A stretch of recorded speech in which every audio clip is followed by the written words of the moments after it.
बिस्मिल्लाहिर्रहमानिर्रहीम। अस्सलामुअलैकुम स्टूडेंट्स।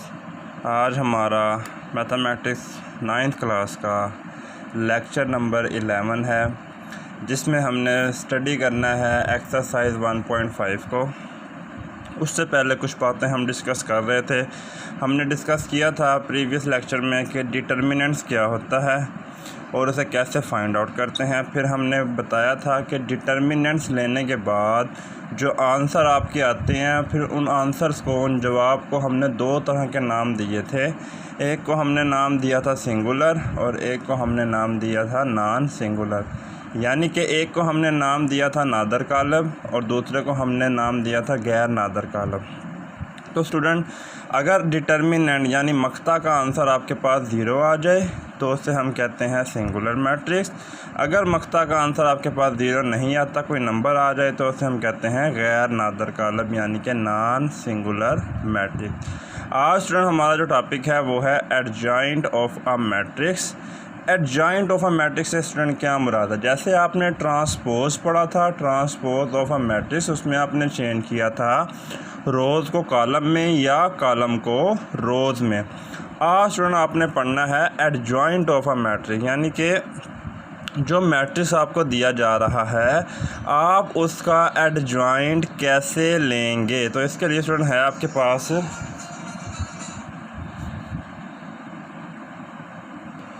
तो adjoint of a matrix student निकालने के लिए तरीका ये होता है कि जिस मैट्रिक्स का आपको एडजॉइंट निकालने का कहा जाता है, तो उस मैट्रिक्स में आपने अपने जो डायगोनल की एंट्रीज़ हैं, यानी जो वतर की एंट्रीज़ होती हैं, ये ए और डी, इसकी आपने जगह चेंज करनी होती है। यानी डी ए की जगह पर और ए डी की जगह पर, और बाकी जो रह जाती हैं एंट्रीज़, उनके आपने अलामतें यानी उनकी अलामात, उनके साइंस क्या करने होते हैं स्टूडेंट, तब्दील करने होते हैं।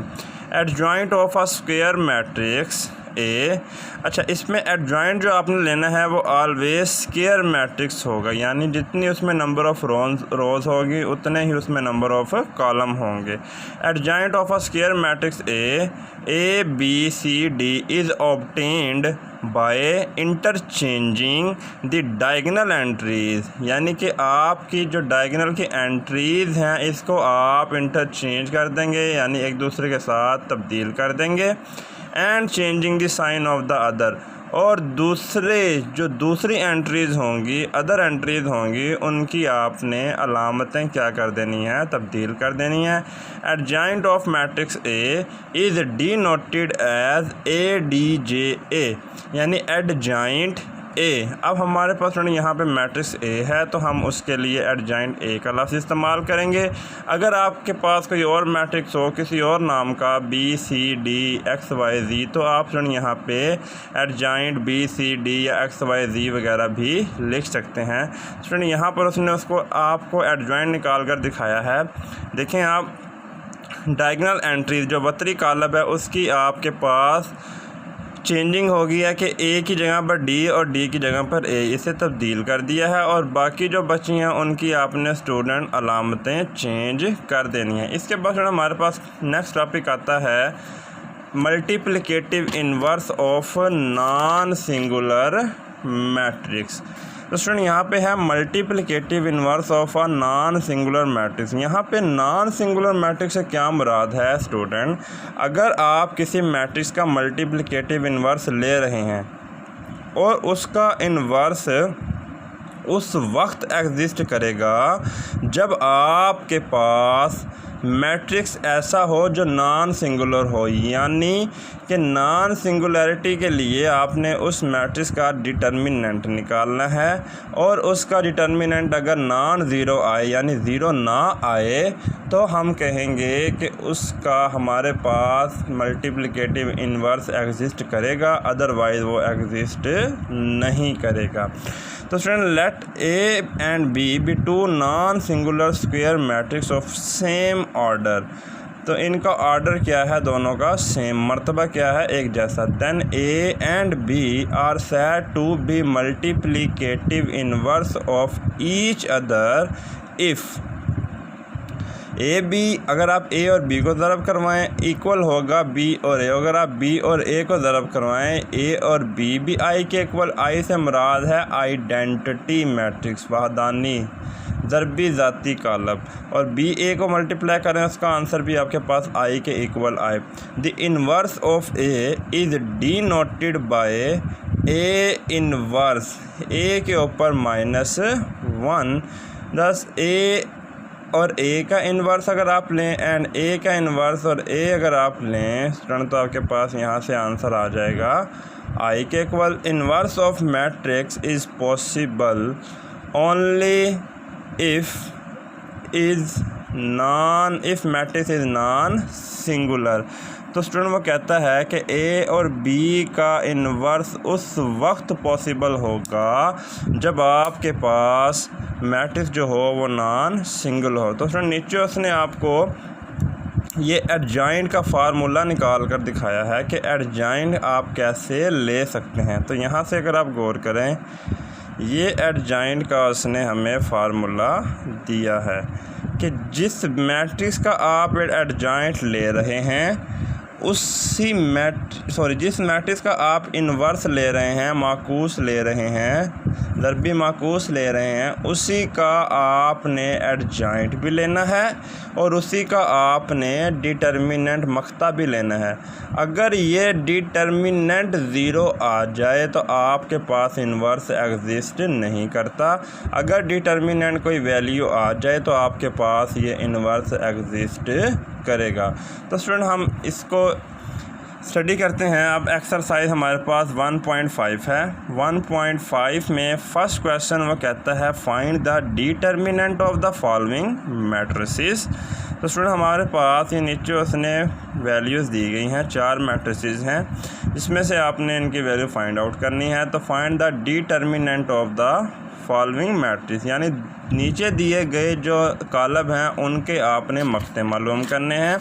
सवाल नंबर 2 वो कहता है find which of the following matrices are singular और नॉन सिंगुलर। तो आपने बताना है कौन से मैट्रिक्स जो यहाँ पर दिए गए हैं ये सिंगुलर हैं और कौन से मैट्रिक्स ऐसे हैं जो नॉन सिंगुलर हैं। और तीसरे क्वेश्चन में वो कहता है find the multiplicative inverse if it exist of each, यानी कि आपके पास ये नीचे 4 मैट्रिक्स दिए गए हैं और वह कहता है कि आपने इनके मल्टीप्लिकेटिव इनवर्स बताने हैं अगर तो वो एग्जिस्ट करते हैं। तो स्टूडेंट हम पहला क्वेश्चन स्टार्ट लेते हैं। पहले क्वेश्चन में हम देखते हैं कि हमारे पास पहला क्वेश्चन है कि आपने फाइंड डिटर्मिनेंट करना है। फाइंड डिटर्मिनेंट करना है नीचे दिए गए मैट्रिसेस को। तो स्टूडेंट आपके पास सेकंड क्वेश्चन है, फर्स्ट क्वेश्चन का सेकंड पार्ट है, आपने इसका डिटर्मिनेंट फाइंड करना है। तो इसका डिटर्मिनेंट फाइंड करने के लिए स्टूडेंट मैंने आपको बताया था कि आपने पहले इनको लाइंस में लिख लेना है, या हमने कहा था कि हम इसे जो हमारे पास होगा हम उसको डिटर्मिनेंट भी कह सकते हैं। तो स्टूडेंट यहाँ पर आपके पास जो वैल्यूज़ हैं आप उन्हें 2 लाइंस के दरमियान लिख लें। ये डिटर्मिनेंट की रिप्रेजेंटेशन होती है कि आपने इसे ऐसे रिप्रेजेंट करना है। फिर आपको बताया था कि आपने इस वैल्यू को इस वैल्यू से करना है मल्टीप्लाई और दरमियान में -2 को मल्टीप्लाई करना है स्टूडेंट 3 से। तो यहाँ से स्टूडेंट क्या आ जाएगा, -2 1s are -2, -2 3s are 6। तो स्टूडेंट यहाँ से आपके पास आंसर आ जाएगा -2 और -6 -8। ये स्टूडेंट आपके पास क्या आ गया, यहाँ से आंसर निकल आया -8 आपके पास क्या है स्टूडेंट आंसर आ। अब इसी तरीक़े से स्टूडेंट आपके पास फर्स्ट क्वेश्चन का 4th पार्ट है, इसमें भी आपने क्या लेना है, एडजॉइंट लेना है। तो इसमें भी आपने डिटर्मिनेंट यानी कि मख्ता लेना है। तो आपने उसी तरीक़ा से इसको मल्टीप्लाई करवाना है माइनस, फिर इसको मल्टीप्लाई करवाना है। जो आंसर आपके पास आएगा उसको आपने स्टूडेंट लिख देना है।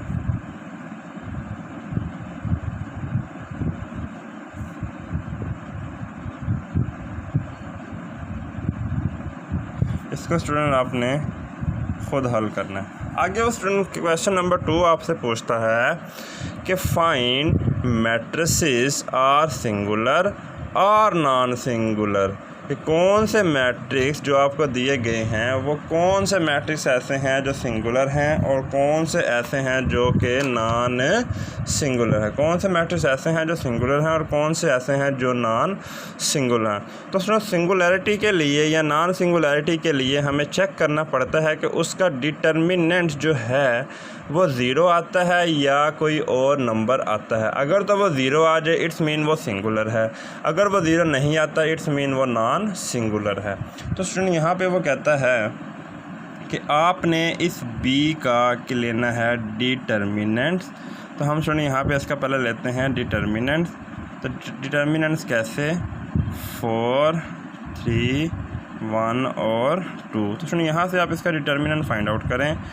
4 × 2 माइनस 3 × 1। तो यहाँ से स्टूडेंट आपके पास आ जाएगा 8 - 3 = 5। तो आप लिखेंगे कि b का जो डिटर्मिनेंट है not equal to 0, so it is non singular, it is non singular.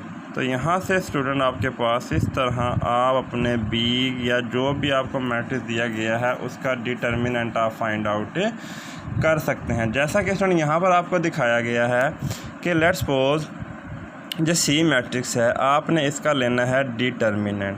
तो आप क्या करेंगे, इन वैल्यूज़ को 2 लाइंस के दरमियान लिखेंगे कुछ इस तरह से 7, 3, -9 और 5। अब फ्रेंड आपने इसका डिटर्मिनेंट लेना है तो आपने मल्टीप्लाई करवाना है 7 × 5 - 3 × -9। तो यहाँ से स्टूडेंट 7 × 5 = 35 माइनस प्लस 9 × 3 = 27। तो यहाँ से स्टूडेंट आपके पास जो आंसर आ जाएगा 5 और 7 12, 3 2 5 और 1 6। तो यहाँ से स्टूडेंट आपके पास आंसर क्या आ गया सी के डिटर्मिनेंट का। तो स्टूडेंट अगर आप देखें जो सी का डिटर्मिनेंट है नॉट इक्वल टू क्या है 0, सो इट इज़ नॉन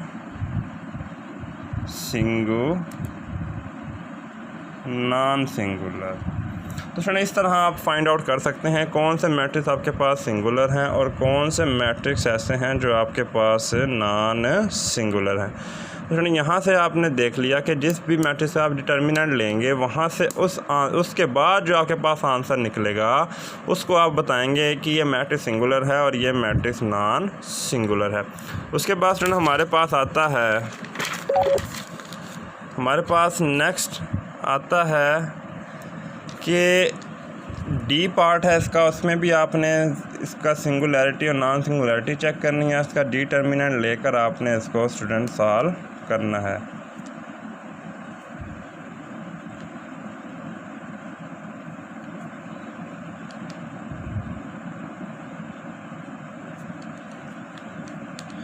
उसके बाद स्टूडेंट हमारे पास आता है third question, find the multiplicative inverse if it exist of each. यानी कि आपको कुछ पार्ट्स दिए गए हैं जिसमें से सेकंड पार्ट आपके पास ये है और कुछ पार्ट्स आपके पास यहाँ पर ये गिवन है आपके पास किताब में कि बी, सी और डी को हमने सॉल्व करना है। बी जिसमें से मैं सॉल्व कर देता हूँ, बाकी आपने स्टूडेंट खुद सॉल्व करने हैं। यहाँ पर स्टूडेंट वो कहता है कि आपके पास एक मैट्रिक्स है जिसकी वैल्यू ये है। आपने इसका डिटर्मिनेंट्स मल्टीप्लिकेटिव इनवर्स यानी कि ज़रबी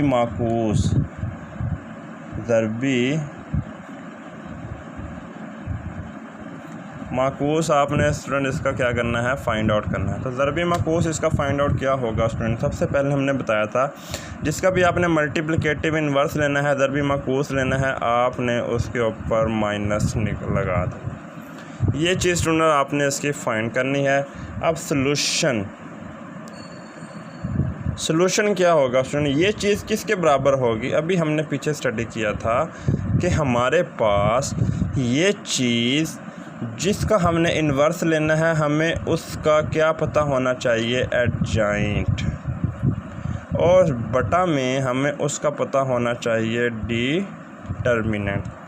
तो स्टूडेंट अगर तो डिटर्मिनेंट सबसे पहले अपना फाइंड करना है। अगर डिटर्मिनेंट ज़ीरो ना हो तब इसका इन्वर्स एग्जिस्ट करेगा। अगर डिटर्मिनेंट ही स्टूडेंट ज़ीरो आ जाए तब इसका इन्वर्स एग्जिस्ट नहीं करेगा। तो हम इसको इक्वेशन नंबर 1 का नाम दे देते हैं। तो यहाँ से सबसे पहले हम बी का डिटर्मिनेंट फाइंड आउट करते हैं। तो डिटर्मिनेंट के लिए आपने इन वैल्यूज़ को एक बार पहले 2 लाइंस के दरमियान लिख देनी है, जैसा कि फार्मूला है इसका। उसके बाद सुनो आपने इसका डिटर्मिनेंट निकालना है। 1 को आपने मल्टीप्लाई करवाना है 5 से। 1 मल्टीप्लाई -5 प्लस -3 मल्टीप्लाई 2। तो यहाँ से स्टूडेंट क्या आंसर आ जाएगा, 5 1s are -5, माइनस और माइनस प्लस, 3 2s are 6। तो यहाँ से स्टूडेंट आपके पास क्या आंसर आ गया, 1। तो देखें B mod not equal to 0, so B inverse is exist. तो जैसा कि उसने ऊपर कहा था कि if it exist of each, तो हमारे पास इसका आंसर 0 नहीं आया, इसलिए इसका मल्टीप्लिकेटिव इन्वर्स एग्जिस्ट करेगा। तो मल्टीप्लिकेटिव इन्वर्स में हमने एक आंसर तो निकाल लिया, अब हमें चाहिए एडजॉइंट बी।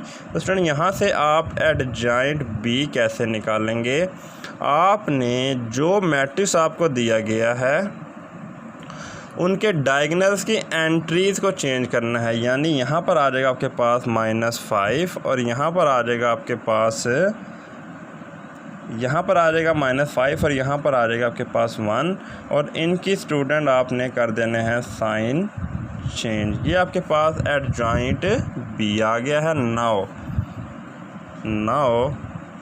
इक्वेशन 1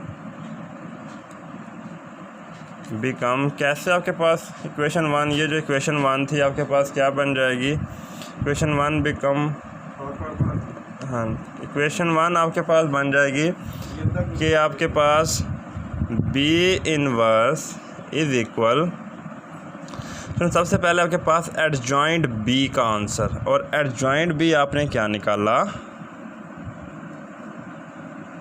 -5 1 -2 और 3 डिवाइडेड बाय बी मॉड का आंसर आपने स्टूडेंट यहाँ से क्या निकाला, ये बी मॉड का आंसर है, यानी बी डिटर्मिनेंट का आंसर है, वो किसके इक्वल है, 1। तो यहाँ से स्टूडेंट आपके पास क्या आंसर आ जाएगा, -5 -2 3 और 1। ये स्टूडेंट यहाँ से आपने इसका आंसर फाइंड आउट कर लिया। इन्वर्स का, मल्टीप्लिकेटिव इन्वर्स का आंसर स्टूडेंट आप ऐसे फाइंड आउट कर सकते हैं। इसके बाद स्टूडेंट 2 पार्ट्स हैं आपके पास मज़ीद, जैसा कि सी है और ये डी। इसको भी आपने स्टूडेंट सबसे पहले इसका डिटर्मिनेंट लेकर फाइंड आउट करना है। अगर डिटर्मिनेंट 0 नहीं आता इट्स मीन तो इसका इन्वर्स एग्जिस्ट करेगा, अगर 0 आ जाता है तो इसका इन्वर्स एग्जिस्ट नहीं करेगा। स्टूडेंट इन्वर्स कैसे एग्जिस्ट करेगा, जब आपने इसका पहले आपने फार्मूला लिख लेना है, जो भी आंसर होगा, जो भी क्वेश्चन होगा उसका पहले आपने फार्मूला लिखकर उसका डिटर्मिनेंट लेना है। अगर डिटर्मिनेंट 0 नहीं आता तब आपने उसका एडजॉइंट लेना है। एडजॉइंट लेने के बाद आपने एडजॉइंट और डिटर्मिनेंट का आंसर इस फार्मूला में पुट करके उस मैट्रिक्स का इन्वर्स निकाल लेना है जिसका वो आपसे पूछ रहा है। तो नेक्स्ट लेक्चर में हम इंशाल्लाह इसका क्वेश्चन नंबर, इस एक्सरसाइज का क्वेश्चन नंबर 6 को डिस्कस करेंगे। स्टूडेंट इसमें आपने पहले मल्टीप्लाई करवा कर उनका इन्वर्स लेना है, फिर दूसरी साइड पर पहले इन्वर्स लेना है, फिर मल्टीप्लाई करवाना है, फिर हम इनको स्टूडेंट प्रूफ करेंगे। इस तरह हमारी एक्सरसाइज 1.5 कंप्लीट हो जाएगी। फिर हम नेक्स्ट एक्सरसाइज 1.6 की तरफ मूव करेंगे। तो आज का लेक्चर आपके पास था 1.5 के फर्स्ट, सेकंड और थर्ड क्वेश्चंस के पार्ट्स आपने करने हैं। कुछ मैंने किए हैं, कुछ आपका होमवर्क है जो आपने खुद हल करना है। जब तक के लिए अल्लाह हाफिज़।